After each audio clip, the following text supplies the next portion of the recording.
ሰላም ጤና ይስጥልኝ ውድ ቤተሰቦቼ እንደምን አላችሁ እንደምን ቆያችሁኝ? እግዚአብሔር ይመስገን በጣም ደህና ነኝ። እየመሸ ነው እኛ ጋር ዛሬ። እውነት ለመናገር ከሆነ በጣም ከፍቶኛል፣ በጣም ማለት ነው። ያው ሁላችንም እንደምናውቀው በጣም የምንወደው የሳቃችን ምንጭ የሆነ ስናየው ደስ የሚለን ወንድማችን ነፃነት ወርቅነህ አተነዋል ዛሬ። እንግዲህ የሰዓቱን ልዩነት ታውቃላችሁ። ያው ባለቤቱና ልጆቹ እዚህ አሜሪካን ሀገር ናቸው ያሉት የሚኖሩት ማለት ነው። እሱ ያው ኢትዮጵያ ነው ያለው። ግን የሰዓቱ ልዩነት ኢትዮጵያ ላይ ቢያንስ ወደ 9 ሰዓት ከጠዋቱ አካባቢ 9 ሰዓት 8 ሰዓት ሲሆን ያው ታውቃላችሁ እዚህ ሀገር ገና ጠዋት ነው፣ ገና እየነጋ ነውና አስባችሁታል? ገና ባለቤቱ ወይ ልጆቹ ገና ጠዋት ከእንቅልፋቸው ሲነሱ ፌስቡክ ላይ አባታችሁ ሞቷል ነፍስህን ይማር እየተባለ ሲያዩት ምን እንደሚሰማቸው በጣም ሳስበው እኔም የደረሰብኝ ነገር ከዚህ በፊት ስላለ በጣም ነው የሚከብደው ማለት ነው።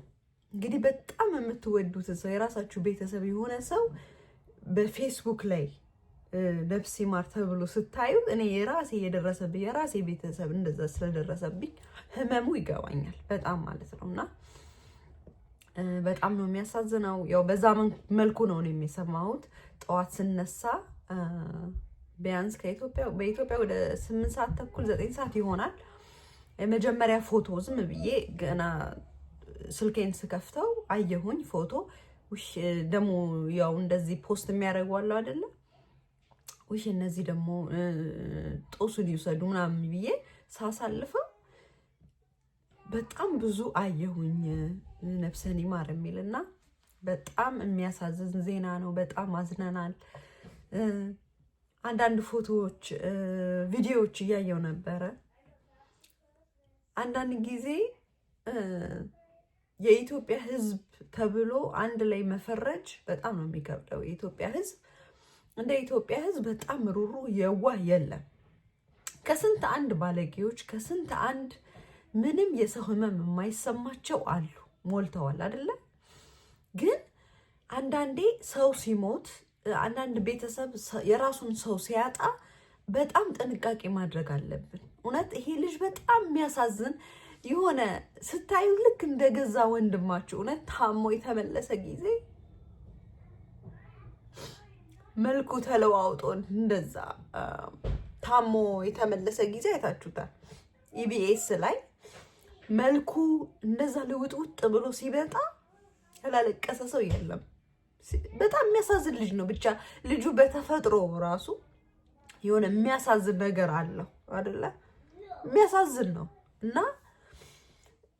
ተጫዋች ነው፣ አስቂ ነው፣ መልካም ሰው ነው።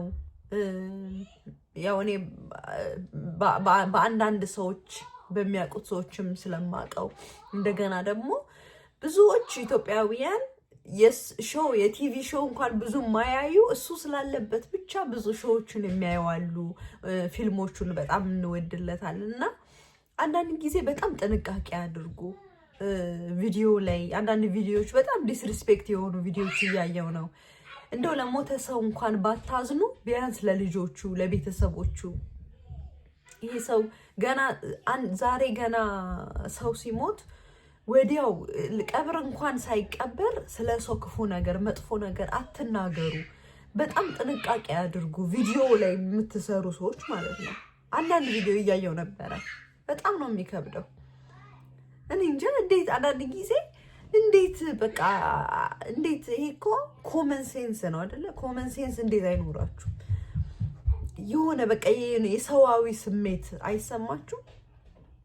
እዚህ ጋር እስካሁን ድረስ ሳትጠይቁት እንዴት የኢትዮጵያ ሕዝብ እሱ ራሱ መታመሙን ገልጾ ብዙ ሰው እየደወለለት ቴክስት እየጻፉለት እንደጠየቁት ተናግሮ አመስግኖ ህመሙ ፊቱን እንደሚያጠቋቁረው እንደዛ ሁሉ ተናግሮ ምንም ቸግሮት እኮ አይደለም። እዚህ ሀገር መጥቶ አሜሪካን ሀገር መጥቶ ቤተሰቦቹ እዚህ ያሉ ልጆቹ ባለቤቱ ታክሞ በስነ ስርዓት ነው ሄደው። የሆነ ነገር ቢፈልግ ከኢትዮጵያውያን በላይ እንኳን ለሱ ለማንም ይደርሳል። ብዙ ነገር ያደርጋል የኢትዮጵያ ህዝብና ራሱ ተናግሯል። ብዙ ሰው እንደሚጠይቀው አመሰግናለሁ ብሎ ተናግሯል ማለት ነው። እና አንዳንድ ጊዜ ዜናው ከተሰማ በኋላ ለቤተሰብ ዜናው ከተሰማ በኋላ ሰው ነፍስህን ይማረው ለቤተሰብ መጽናናት ብሎ በየቦታው በተለይ ሩቅ ያለን ብዙዎች በኢንተርኔት ላይ በፌስቡክም ላይ በዩቲዩብም ላይ ሀዘናችንን የምንገልጽበት መንገድ ያው በፌስቡክ በዩቲዩብ ምናምን ፖስት በማድረግ ነው አይደለ? ነፍስን ይማር ለቤተሰብ መጽናናት ምንም ችግር የለውም። ግን አንዳንድ ጊዜ ጥንቃቄ ማድረግ ያለብን ምንድነው ሰው ሲሞት ቤተሰብ ሰምቷል ወይ የሚለውን ነገር በጣም ጥንቃቄ ማድረግ አለብን። ቤተሰብ ሳይሰማ በፊት ግን ይሄ ሰው ሞተ ያ ሰው ልክ እንዴት ነው አፋልጉኝ አይደለም። ስለዚህ ቤተሰብ መስማቱ አለመስማቱን ተረጋግጦ ከዛ በኋላ ሚዲያ የሚደርስ ነው። በጣም ብዙ የሚደነግጥ ሰው በድንጋጤ ውስጥ እስከ ሞት መዳረግ አለ። ስለዚህ እንኳን የራሱን ቤተሰብ የተዋለደ ይቅርና ለእኛ ራሱ ቀላል ዜና አይደለም። በጣም ከባድ የሚከብድ ነገር ነው። በጣም ስለምንወደው ልጁ በጣም የሚያሳዝን ነው አይደለ? ማንም ሰው ሲሞት ያሳዝናል። እና አንዳንድ ጊዜ የሆነ ልባችን ቢያዝን ለሰው ቢያዝን እላለሁ። ልባችን ለሰው ቢያዝን መልካም ነገር መናገር ካልቻልን ዝም ማለትም እኮ አለ። ዝም ማለት ምን ችግር አለ? ስለዚህ ለማንኛውም በጣም አዝኛለሁ። ከረፈደ ነው የሰማነው እዚህ ሀገር። እንግዲህ ቤተሰቦቹም ጠዋት ሲነሱ ነው እንግዲህ በኢትዮጵያ ከሰዓት በኋላ ነው እዚህ ሀገር የሚነጋው ማለት ነውና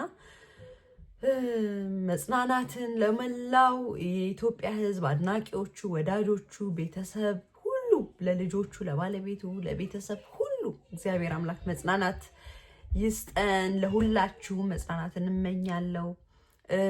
አንዳንድ ጊዜ ቁጥብ ሁኑ። ሁሉን ነገር በተለይ ሰው ሀዘን ላይ እያለ ክፉ ነገር አትናገሩ። በጣም መጥፎ ነገር ነውና በጣም ያዘንኩበት በጣም ያሳዝናል። የመጀመሪያ ጊዜ አይደለም።